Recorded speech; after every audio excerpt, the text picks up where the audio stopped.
Ya, selamat datang untuk kita semua. Untuk yang kedua kalinya, saya dipercayakan kembali untuk menyampaikan kebenaran firman Tuhan. Di awal bulan kemarin, saya membawakan topik firman Tuhan dengan tema menjaga hati. Dan hari ini saya kembali menyampaikan firman Tuhan dengan satu topik, yaitu Tuhan yang memimpin. Karena saya percaya kita harus membawa Tuhan, menyertakan Tuhan dalam kehidupan kita. Dan kita harus percaya bahwa sesulit apapun keberadaan kita hari ini, kita tidak perlu takut karena Tuhan ada di depan kita untuk memimpin kita. Sehingga kita bisa melewati hari-hari kita di tahun 2025 ini. Bicara tentang kepemimpinan Tuhan, kita lihat bahwa begitu luar biasanya Tuhan memimpin bangsa Israel. Karena Tuhan memperhatikan hidup mereka. Tuhan mendengarkan seruan mereka atas penindasan yang terjadi bagi mereka selama kurang lebih 400 tahun. Kalau total penindasan itu kurang lebih setelah Yusuf meninggal dan raja-raja sesudah Yusuf, mereka tidak lagi mengenal Yusuf. Kurang lebih 300-an tahun mereka ditindas di tanah Mesir, diperbudak di tanah Mesir. Namun yang terjadi adalah Tuhan ingat akan janjinya bahwa mereka adalah umat pilihan Tuhan. Dan Tuhan tidak akan pernah meninggalkan mereka. Janji Tuhan kepada Abraham bahwa genap 400 tahun nanti Tuhan akan membebaskan mereka dari perbudakan di tanah Mesir. Dan hal itu terjadi. Tuhan memanggil Musa dan memerintahkan Musa untuk datang ke tanah Mesir dan memimpin bangsa Israel keluar dari tanah Mesir. Dan tidak mudah untuk Musa membawa mereka keluar, karena Musa harus berhadapan dengan Firaun yang tidak setuju dengan hal yang disampaikan Musa untuk membawa umat itu keluar ke padang gurun untuk menyembah Tuhan di padang gurun. Dan yang terjadi adalah ketika Firaun dan bangsa Mesir mengeraskan hati mereka, maka Tuhan menunjukkan kekuatan kuasanya kepada Firaun dan orang Mesir. Terjadi 10 tula bagi orang Mesir. Dan sampai tula yang terakhir masih mengeraskan hati mereka. Dan tula yang terakhir adalah kematian anak-anak sulung. Sehingga Firaun dan bangsa Mesir menyerah dan melepaskan orang Israel dari perbudakan di tanah Mesir. Saudara lihat bahwa ketika Tuhan mau menolong satu bangsa, Tuhan mau menolong kehidupan kita, Tuhan itu dengan caranya yang luar biasa. Terkadang saudara, Tuhan itu memberikan pertolongan itu di luar jangkauan pikiran kita. Karena yang Tuhan bawa kepada bangsa Israel bukanlah orang yang benar-benar layak untuk dibawa. Tuhan bawa kepada bangsa Israel. Yang Tuhan bawa adalah Musa. Musa ini kita tahu bahwa dia ini seorang pembunuh di tanah Mesir. Mustahil kalau Tuhan membawa Musa ke sana, lalu Tuhan memakai Musa untuk mengeluarkan bangsa Israel. Karena yang terjadi adalah Musa akan ditangkap dan dihukum mati. Karena dia telah membunuh orang Mesir. Tapi itulah cara Tuhan di luar akal pikiran manusia. Tuhan mempergunakan seseorang untuk menolong satu bangsa, untuk menolong kita pun demikian. Terkadang kita tidak bisa memikirkan atau di luar logika kita, orang-orang yang kita tidak anggap untuk menolong kita, tapi Tuhan pakai untuk menolong kita. Sama seperti Tuhan pakai Musa untuk menolong bangsa Israel. Bagi orang Mesir, 10 hal yang terjadi, tanda-tanda heran yang terjadi adalah musibah. Adalah tulah bagi mereka. Tapi bagi orang Israel, Tuhan sementara menunjukkan jati dirinya. Siapa sebenarnya Tuhan yang dibawa Musa untuk mereka? Siapa sebenarnya Allahnya Abraham, Ishak dan Yakub yang mereka juga tidak kenal? Karena mereka sudah selama 400 tahun yang mereka kenal adalah Allah para Baal. Penyembah-penyembah berhala. Mereka sudah terikat dengan agama yang mengikat mereka di tanah Mesir. Tetapi Tuhan tahu bahwa mereka tidak mengenal Tuhan. Oleh karena itu Tuhan menunjukkan kuasanya lewat hal yang tidak berkenan kepada orang Mesir, yaitu 10 tula. Sehingga Tuhan memberikan itu untuk memperkenalkan dari tula pertama, kedua, ketiga, keempat, kelima, sampai yang ke-10. Itulah cara Tuhan memperkenalkan diri kepada bangsa Israel. Dan begitu pun dengan kita. Kadang-kadang kita tidak mengenal Tuhan. Kita tidak tahu tentang Tuhan. Tapi saudara, supaya saudara tahu bahwa Tuhan mempergunakan cara untuk Tuhan perkenalkan diri kepada kita. Terkadang Tuhan harus melakukan hal-hal yang membuat kita terheran-heran bahwa Tuhan itu ada. Bahwa Tuhan itu dahsyat. Perbuatan tangannya penuh dengan kuasa. Dari situ orang Israel percaya dan mau menerima kepemimpinan Musa. Sehingga mereka mau mengikuti Musa keluar dari tanah Mesir. Tapi saudara, tidak gampang bagi mereka. Karena saudara, yang Tuhan lakukan bukan dengan cara mereka atau cara pikir mereka. Yang terjadi adalah Tuhan menuntun mereka dengan caranya. Firman Tuhan katakan, dan Tuhan berfirman, aku telah memperhatikan dengan sungguh kesengsaraan umatku di tanah Mesir.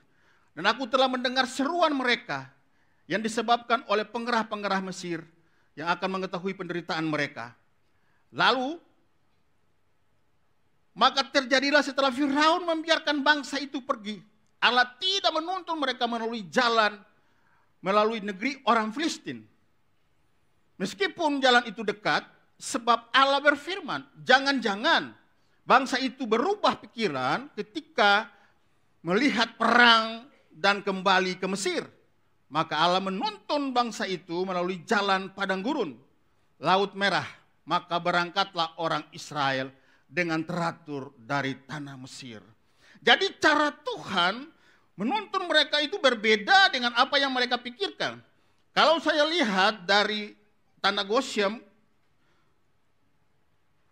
menuju Israel itu, saudara lihat yang merah kecil di atas dekat tepi laut itu, kalau mereka menuju dari situ itu tidak akan lama, kurang lebih 2 minggu berjalan kaki. Tapi Tuhan tahu bahwa kalau Tuhan memimpin mereka melalui jalan orang Filistin, jangan-jangan ketika mereka menghadapi peperangan dan masalah tekanan, mereka akan kembali ke Mesir. Sehingga Tuhan membawa mereka berputar, turun, berjalan menghadapi laut, dan turun lagi ke padang Aram, baru mereka naik ke atas, saudara. Sehingga mereka berputar-putar kurang lebih 400 tahun. Inilah cara Tuhan menuntun mereka, cara Tuhan mendewasakan mereka, cara Tuhan membawa mereka supaya mereka bukanlah orang-orang yang lemah. Sehingga dengan tantangan yang ada, mereka menjadi kuat. Mereka menjadi prajurit-prajurit Allah yang luar biasa, yang tangkas dalam menghadapi segala peperangan yang mereka akan hadapi di padang gurun. Dan itu terjadi, saudara, ketika Tuhan membawa mereka keluar, kurang lebih baru 15 hari. Sesudah Firaun dan orang Mesir baru sadar bahwa mereka telah ditipu oleh orang Israel. Kalau kita baca sejarahnya, mereka merasa ditipu karena waktu mereka mau keluar, Tuhan menyuruh mereka meminta apa saja yang mereka ingin minta dari orang Mesir. Minta emas lah, baju lah, kambing domba, semuanya mereka minta. Dan itu Tuhan memberikan kemurahan hati kepada orang Mesir, sehingga mereka memberikan segala sesuatu bagi mereka ya ketika mereka memintanya. Lalu mereka merasa tertipu. 15 hari kemudian, saudara, Firaun mengerahkan pasukannya untuk mengejar mereka dan untuk membunuh mereka. Disinilah pertama kali Tuhan menunjukkan bahwa Tuhan yang hanya satu-satunya yang bisa menolong bangsa Israel. Tuhan yang sanggup menolong mereka. Ketika mereka ada di tepi Laut Teberau, mereka melihat ke belakang sepasukan tentara Firaun. Lalu mereka lihat ke depan hanya lautan, saudara. Dan sudah tidak ada harapan. Disinilah Tuhan menunjukkan kepada mereka bahwa hanya Tuhanlah yang bisa menyelamatkan mereka dari kebinasaan. Begitupun Tuhan menunjukkan kasih-Nya kepada kita. Sudah tidak ada harapan. Kita ada dalam kebinasaan, kita ada dalam murka Allah. Tapi tahukah saudara, disitulah Tuhan menunjukkan bahwa hanya Yesus yang sanggup menyelamatkan kita. Oleh karena itu saudara, firman Tuhan katakan, lalu Musa mengulurkan tangannya ke atas laut. Dan semalam-malaman itu Tuhan menguatkan air laut. Dengan perantaraan angin timur yang keras. Membuat laut itu menjadi tanah kering. Maka terbelahlah air itu. Demikianlah orang Israel berjalan dari tengah-tengah air itu. Sebagai tembok bagi mereka. Nah saudara lihat. Bahwa pertolongan Tuhan itu tepat pada waktunya. Oleh karena itu saya mau katakan. Ada waktunya Tuhan yang tepat untuk menolong kita. Ketika kita merasa semuanya sudah tidak mungkin lagi bagi kita, maka lihatlah saudara, tangan Tuhan yang perkasa akan menolong kita. Apapun yang hari-hari ini saudara, sementara saudara hadapi di awal tahun ini, percayalah bahwa Tuhan sanggup menolong kita dari segala sesuatu yang kita anggap tidak mungkin bagi kita. Tapi bagi Tuhan tidak ada yang mustahil. Ada amin? Yang berikutnya saudara, Tuhan katakan kepada mereka bahwa jangan takut. Karena apa? Karena Tuhan selalu bergerak di depan mereka untuk menuntun perjalanan mereka pada siang hari. Tuhan menuntun mereka dalam bentuk tiang awan dan pada malam hari dalam bentuk tiang api yang menerangi mereka. Dengan begitu mereka dapat melakukan perjalanan baik siang maupun malam dengan mengikuti tiang awan dan tiang api itu. Demikianlah tiang awan pada waktu siang dan tiang api pada waktu malam selalu bersama umat Israel. Kata yang terakhir, selalu bersama umat Israel. Tuhan ada di depan mereka. Harusnya mereka tidak perlu takut. Karena bentuk penyertaan Tuhan itu sama seperti mereka melihat para dewa-dewi, patung-patung berhala di Mesir, mereka harus melihat. Tuhan yang sama menunjukkan caranya untuk memulihkan pikiran mereka, supaya saudara, bahwa Tuhan itu lebih dahsyat daripada dewa-dewi yang ada di tanah Mesir. Para patung-patung yang tidak bisa berbuat apa-apa. Kalau tiang awan dan tiang api ini bisa bergerak menuntun mereka. Itulah Tuhan ada di dalam tiang awan dan tiang api. Karena Tuhan tahu bahwa di padang gurun kalau tidak ada awan yang menutupi mereka, mereka pasti mati. Karena panasnya itu kurang lebih 48 atau kurang lebih seperti itu kalau di padang gurun. Jadi saudara, ketika siang hari mereka mendapat perlindungan yang sempurna dari Tuhan dengan tiang awan. Sehingga walaupun mereka ada di padang gurun, mereka tidak merasakan apa yang namanya teriknya matahari. Dan ketika malam hari mereka juga bisa bergerak.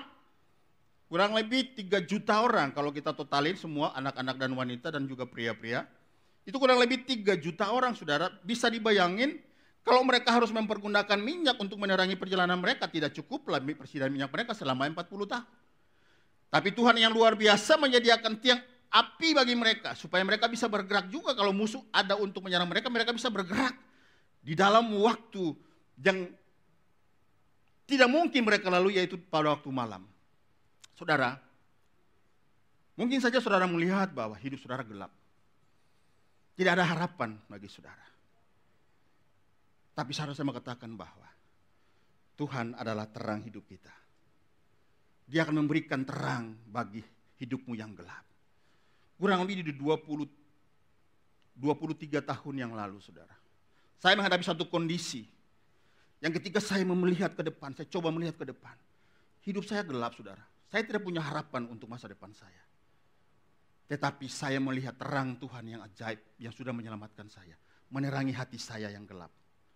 Sehingga saya mempunyai titik pengharapan. Ada cahaya yang menerangi hati saya yang gelap.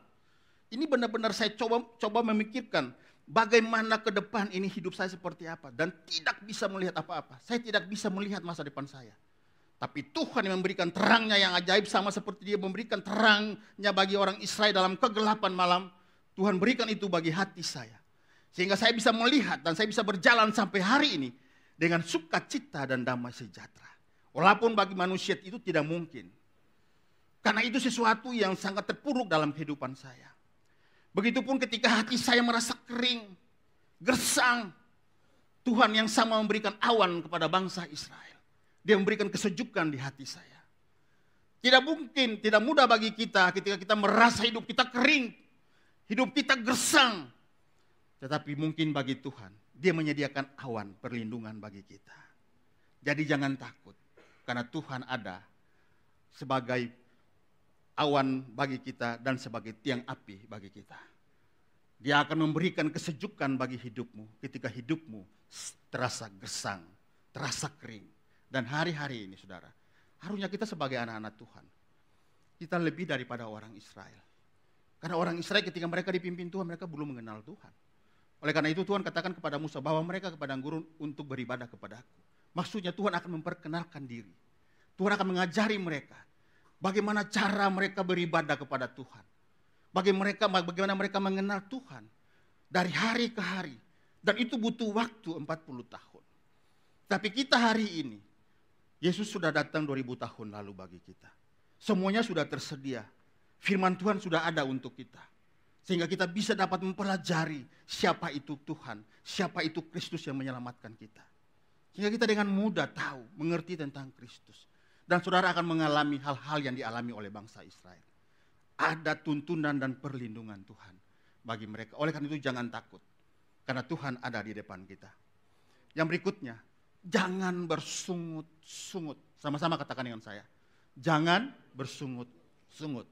Karena dengan persungutan mereka, maka Tuhan membunuh sekian banyak dari mereka. Yang pertama ketika mereka sudah melewati Laut Kulsum, lalu mereka berjalan, lalu mereka kehabisan bekal. Tadi mereka meminta bekal dari orang Mesir, tapi kehabisan bekalnya. Kehabisan persediaan makanannya. Sehingga mereka bersungut-sungut. Mereka mengingat bahwa di Mesir mereka bisa makan apa saja. Semua mereka katakan kepada Musa, di sana kita makan apa aja ada, tersedia bagi kita. Tapi engkau membawa kita ke padang gurun untuk membunuh kami kita di padang gurun. Dan Tuhan memberikan mereka yang pertama adalah roti dari langit. Lalu berfirmanlah Tuhan kepada Musa, sesungguhnya aku akan menurunkan dari langit hujan roti bagimu. Maka bangsa itu akan keluar dan memungut tiap-tiap hari sebanyak yang perlu untuk sehari. Supaya mereka aku coba apakah mereka hidup menurut hukumku atau tidak. Jadi dalam persungutan mereka pun Tuhan menyediakan roti untuk mereka. Dan Tuhan memberikan roti untuk mereka. Tapi apa yang mereka makan bukan memberikan mereka hidup, tapi memberikan mereka kematian. Hati-hati saudara. Hidup dengan persungutan. Tuhan pasti memberikan, tapi bukan memberikan engkau hidup. Tapi banyak hal yang akan terjadi yang tidak baik dalam hidupmu. Nenek moyangmu, kata Tuhan, kata Yesus, telah makan mana di padang gurun. Roti tadi itu adalah mana. Dan mereka telah mati. Inilah roti yang turun dari sorga. Barang siapa makan daripadanya, ia tidak akan mati.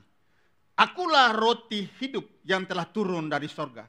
Jikalau seorang makan dari roti ini, ia akan hidup selama-lamanya. Dan roti yang kuberikan ini ialah dagingku, yang akan kuberikan untuk hidup di dunia ini. Jadi ketika mereka menuntut mana, mereka makan. Tapi satu pun tidak ada yang selamat. Alkitab mengatakan, yang keluar dari tanah Mesir semuanya dibinasakan Tuhan. Tuhan tahu kutuk ini terjadi bangsa Israel. Dan kutuk persungutan ini, saudara, harus diselesaikan oleh Tuhan Yesus. Oleh karena itu dia adalah roti hidup yang turun, bukan sebagai kutukan bagi kita, tapi sebagai roti hidup yang kekal bagi kita. Sehingga ketika kita menerimanya roti hidup ini, kita akan mengalami bukan saja hidup di dunia ini dengan damai sejahtera, tapi kita akan mengalami hidup yang kekal di dalam Kristus Tuhan kita. Berikan kemuliaan bagi Tuhan Yesus. Dan saudara, inilah sesungguhnya makna dari perjalanan orang Israel. Jadi yang pertama mereka diberikan roti dari langit. Dan kita hari ini menerima Kristus yang datang dari sorga untuk hidup kekal kita. Bukan saja menjanjikan keselamatan kekal, tapi juga menjanjikan hidup dengan damai sejahtera tanpa persungutan di dalam Tuhan. Ingat baik-baik. Karena Alkitab katakan, carilah dahulu kerajaan Allah dan kebenarannya. Maka semuanya yang tadi mereka sungutkan, itu akan ditambahkan kepada kita. Apa yang dicari bangsa-bangsa itu makan, minum, pakai. Bagi kita, kita nggak perlu cari. Karena Tuhan menyediakan. Tinggal kita tidak boleh malas. Itu aja. Memang Tuhan sudah sediakan bagaikan burung pipit, 2 ekor seduit kata Tuhan. Tapi Tuhan menyediakan bagi mereka. Mereka tidak menanam, tidak menuai. Tapi burung pipit pun saudara kalau perhatikan, burung pipit tidak tinggal diam lalu Tuhan menyuapi burung pipit. Tapi burung pipit itu pergi dan mengambil apa yang sudah Tuhan sediakan. Jadi apapun yang menjadi kebutuhan kita, semuanya sudah tersedia. Tinggal kita mengimani, lalu kita menangkapnya dalam kehidupan kita. Yang berikutnya, Tuhan memberikan kepada mereka daging. Saya bacakan, orang-orang bajingan yang ada di antara mereka kemasukan nafsu rakus dan orang-orang Israel pun menangisilah pula serta berkata, siapakah yang akan memberikan kita makan daging? Saudara lihat, Tuhan sudah memberikan mereka roti, masih juga bersungut karena tidak yakin dengan Tuhan. Lalu bertiuplah angin yang dari Tuhan asalnya, dibawanyalah burung-burung puyuh dari sebelah laut, dan dihamburkannya ke atas tempat perkemahan dan sekelilinginya. Kira-kira sehari perjalanan jauhnya ke segala penjuru. Saudara bisa perhatikan, banyaknya burung puyuh yang diberikan itu sehari perjalanan, itu banyaknya burung puyuh itu. Kira-kira sehari perjalanan jauhnya, dan kira-kira 2 hasta tingginya dari atas muka bumi. Lalu sepanjang hari dan sepanjang malam itu, dan sepanjang hari keesokan bangkitlah bangsa itu, memungut burung-burung puyuh itu. Setiap orang sedikit-sedikitnya mengumpulkan 10 homer. Kemudian mereka menyebarkannya lebar-lebar sekelilingi tempat perkemahan.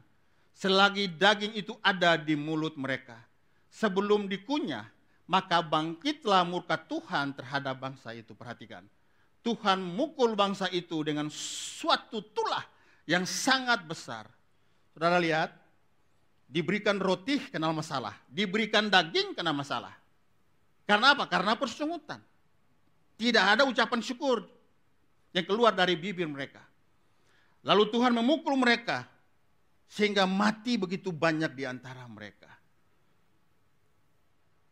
Apapun yang disediakan dunia ini bagi kita, bukan suatu nilai atau suatu standar kebahagiaan hidup kita. Kalau Tuhan percayakan hal-hal besar bagi kita, itu karena Tuhan tahu kapasitas saudara untuk memberkati orang lain. Tapi bangsa ini tidak melihat tangan Tuhan yang dahsyat bagi mereka. Mereka hanya melihat padang gurun, mereka hanya melihat kekeringan. Tapi bagi orang yang percaya, akan melihat Tuhan yang ada di depan. Bukan melihat sekelilingi yang menyebabkan mereka ketakutan. Sama seperti Petrus. Ketika Tuhan mengatakan, datanglah dan berjalanlah di atas air. Ketika Petrus fokus kepada Tuhan, Petrus tetap berjalan. Tapi ketika fokus Petrus terhadap angin taufan yang ada di sekelilinginya, maka Petrus mulai tenggelam. Begitupun dengan hidup ini. Fokuslah kepada Tuhan yang ada di depan. Bukan fokusmu kepada masalahmu yang ada di samping kiri kananmu. Karena Tuhan sanggup memberikan apa yang kau butuhkan. Ini kutuk yang kedua, saudara. Dan untuk melepaskan ini Tuhan Yesus berkata, barang siapa makan dagingku dan minum darahku, ia mempunyai hidup yang kekal. Dan aku akan membangkitkan dia pada hari zaman. Jadi saudara, apa yang menjadi kutuk bagi bangsa Israel, bagi anak-anak Tuhan di tempat ini dan di seluruh dunia yang percaya kepada Yesus, Tuhan mengubah kutuk jadi berkat. Karena kita menerima bukan roti yang dimakan oleh mereka, tapi kita menerima roti hidup dan daging dari Kristus sendiri yang memberikan kehidupan kepada kita. Sehingga kutuk yang tadinya turun bagi bangsa itu tidak terjadi bagi hidup kita. Kutuk diubah menjadi berkat. Itulah Tuhan kita yang luar biasa, yang penuh kasih di dalam kehidupan kita. Saya belajar mengenal Tuhan sejak 20 tahun lalu. Dan saya belajar untuk tidak meminta-minta makan dari Tuhan. Yang saya doakan, Tuhan berikan aku roh takut akan Tuhan. Berikan aku hikmat pengertian. Berikan aku akal budi. Supaya aku lebih mengenal Engkau dan mencintai Engkau sebagai Tuhanku dan Juru Selamatku. Tetapi orang kebanyakan, saudara, mereka menyalahartikan. Mintalah maka akan diberikan. Saudara kalau lihat sebelum ayat-ayat dan pasal sebelumnya, bukan minta makan dan minum. Tapi saudara dituntutkan Tuhan untuk meminta pengertian dari Tuhan. Untuk mengenal siapa Tuhan yang engkau sembah. Supaya engkau tidak menjadi orang yang meminta-minta. Seperti pengemis yang buta yang tidak tahu siapa yang dia hadapi. Apa yang ada di depannya. Siapa yang menolongnya. Tapi kita tahu persis siapa Tuhan kita yang akan membawa kita dalam menghadapi masalah-masalah kita dalam kehidupan kita. Dan kita menerima dagingnya. Oleh karena itu kalau kita mengangkat perjamuan sebentar nanti, inilah dagingku yang memberikan hidup kekal bagi kita. Terpujilah nama Tuhan Yesus Kristus. Oleh karena itu kita harus bersyukur bahwa kita punya Tuhan yang datang mengubah roti, mengubah daging, dan mengubah air yang mereka minum. Sehingga kita hidup untuk selamanya. Yang ketiga, Tuhan memberikan mereka air. Maka aku akan berdiri di sana di depanmu di atas gunung. Batu di Horeb haruslah kau pukul gunung batu itu dan dari dalam akan keluar air sehingga bangsa itu dapat minum. Demikianlah diperbuat Musa di depan mata tua-tua Israel. Tuhan sudah berikan mereka roti, Tuhan sudah berikan mereka daging. Jadi setiap hari yang mereka makan adalah apa kira-kira? Kalau roti dan daging? Burger. Harusnya mereka bersyukur. Karena ada roti, ada daging. Kalau disatukan mereka makan burger setiap hari. Saya aja tidak makan burger setiap hari, saudara. Kebanyakan makan nasi dan sayur. Tapi orang Israel makan burger setiap hari. Sampai mereka masuk ke tanah Kanaan, baru semuanya ditiadakan oleh Tuhan. Karena mereka harus mengolah tanah yang dipercayakan Tuhan untuk mereka. Sudah makan burger, masih lagi bersungut-sungut, takut nggak minum. Maka Tuhan berikan mereka air. Tapi yang terjadi, saudara, air itu tidak membawa mereka pada kehidupan, tetapi kematian lagi. Oleh karena itu, saudara, mari hiduplah dengan penuh ucapan syukur. Percayalah, carilah dahulu kerajaan Allah dan kebenarannya. Maka semuanya yang dicari bangsa-bangsa, yaitu makan, minum, pakai, akan ditambahkan kepada kita. Ini iman kita, dasar kekuatan kita. Sehingga kita tidak menjadi orang Kristen yang cengeng. Yang tidak mengerti siapa Tuhan yang kita sembah. Tapi kita benar-benar menjadi orang Kristen yang dewasa. Karena kita sudah melihat tangan Tuhan yang dahsyat. Yang menyertai hidup kita, yang menyertai bangsa Israel. Begitupun menyertai kita, Tuhan yang sama akan memberikan hal yang sama kepada kita.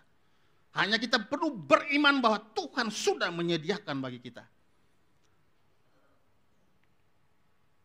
Saudara, batu ini melambangkan Kristus, karena Kristus adalah batu hidup. Mengapa Tuhan tidak menyuruh Musa? Musa di situ ada tanah berpasir, ke sana dan kau gali, pasti ada air. Karena kalau mau cari air, pasti harus di tanah yang berpasir. Tapi Tuhan tidak menyuruh Musa mencari air di tanah yang berpasir. Anehnya Tuhan suruh Musa mengangkat tongkat, memukul batu cadas. Dan di batu cadas itu keluar air. Saudara, kalau saudara hari ini ikutin cara Tuhan menyuruh Musa, sampai ayam tumbuh gigi nggak bakalan keluar air dari itu batu. Benar apa salah? Karena tidak mungkin batu mengeluarkan air. Tapi batu di situ melambangkan Kristus adalah batu hidup. Yang sanggup memberikan air kepada mereka yang haus akan Dia. Yang haus akan kebenaran. Yang haus akan firman-Nya. Yang haus akan ketetapannya. Yang haus akan perintahnya. Tuhan akan memberikan kita air hidup. Itulah gambaran Kristus di dalam hidup kita. Oleh karena itu, saudara, janganlah kita bersungut-sungut. Terus saya ulangkan ini. Katakanlah jawab Yesus kepadanya, barang siapa minum air ini, ia akan haus lagi. Air yang tadi yang keluar bagi orang Israel itu. Yang gambarannya dari batu itu mereka haus lagi, saudara. Tetapi barang siapa minum air yang akan kuberikan kepadanya, ia tidak akan haus untuk selama-lamanya. Sebaliknya air yang akan kuberikan kepadamu akan menjadi mata air di dalam dirimu. Yang terus-menerus memancar sampai kepada hidup yang kekal. Kata perempuan itu kepadanya, Tuhan, berikanlah aku air itu. Supaya aku tidak haus dan tidak usah datang lagi ke sini untuk menimba air. Saudara, Yesuslah yang akan memberikan engkau kepuasan di dalam hidup. Sekali lagi, hanya Yesus yang sanggup memberikan kepuasan di dalam hidupmu. Air dari batu itu melambangkan Kristus yang hadir di dalam hidup kita. Untuk memberikan kita kepuasan. Orang yang menerima Yesus, menerima Dia sebagai air hidup. Orang itu tidak akan haus pujian. Orang itu tidak akan pernah menuntut-nuntut untuk dipuji. Menuntut untuk disanjung. Menuntut untuk dihormati. Karena apa? Karena dia memiliki kepuasan yang hakiki dari pribadi Yesus. Jadi kalau saudara menemukan anak-anak Tuhan yang sudah benar-benar menerima Kristus sebagai Tuhan dan Juru Selamat, tidak mungkin orang itu mengemis-mengis pujian. Kalau dia lakukan segala sesuatu karena dia tahu yang dia lakukan adalah untuk Tuhan. Dia mengerjakan sesuatu, dia mengerjakan adalah untuk Tuhan. Bukan untuk dipuji. Dia melakukan sesuatu untuk menunjukkan, untuk menarik perhatian orang lain bahwa dia lagi bekerja. Tetapi dia bekerja tanpa menuntut dipuji. Orang yang menerima Yesus sebagai Tuhan dan Juru Selamat, sebagai air hidup, dia tidak gila hormat. Saya selama ini ada di sini, tapi saya tidak diperhatikan, saya tidak dihormati. Saya tidak diberikan kesempatan. Tapi bagi orang yang ada dalam Kristus, apapun keadaannya, tetap dia merasa puas. Apapun porsi yang Tuhan berikan, kepercayaan diberikan sedikit apapun, dia akan merasa puas. Tanpa perlu sanjungan dan tanpa perlu penghormatan. Ini tidak mudah bagi kita semua termasuk saya. Karena kadang-kadang kita punya daging, butuh dihormati. Manusia dalam hidup ini saudara, yang membuat orang membunuh satu dengan yang lainnya, karena tidak mendapat hormat dari orang lain. Tidak mendapat pujian dari orang lain. Kadang-kadang merasa harga dirinya tidak diperhitungkan. Itulah orang-orang yang tidak ada Kristus di dalamnya. Kalau Kristus tidak ada di dalam orang itu, maka orang itu gampang sekali tersinggung. Gampang sekali membalas, gampang sekali mengeluarkan segala apa yang ada di dalam unek-uneknya, dalam hatinya yang tidak benar. Karena apa? Karena dia masih ada di dalam kehausan. Tapi orang yang sudah menerima Kristus sebagai air hidup, dia tidak lagi gila hormat dan pujian. Dan hari ini saudara, Kristuslah air hidup. Dia memberikan kita roti, dia memberikan kita daging, dia memberikan kita air. 3 hal pokok dalam hidup manusia diberikan. Untuk mengenyangkan kita, memuaskan kita, memberikan kepuasan kepada kita. Itulah Tuhan kita. Oleh karena hari ini, untuk memasuki tahun 2025, jangan takut. Karena Tuhan ada di depan kita. Dia akan menunjukkan tangannya yang penuh dengan kuasa untuk memperlihatkan bahwa dia ada bagi kita dan tidak pernah meninggalkan kita. Dan segala sesuatu yang dicari bangsa-bangsa disediakan bagi kita untuk hari ini, esok, dan selama-lamanya. Tuhan Yesus memberkati.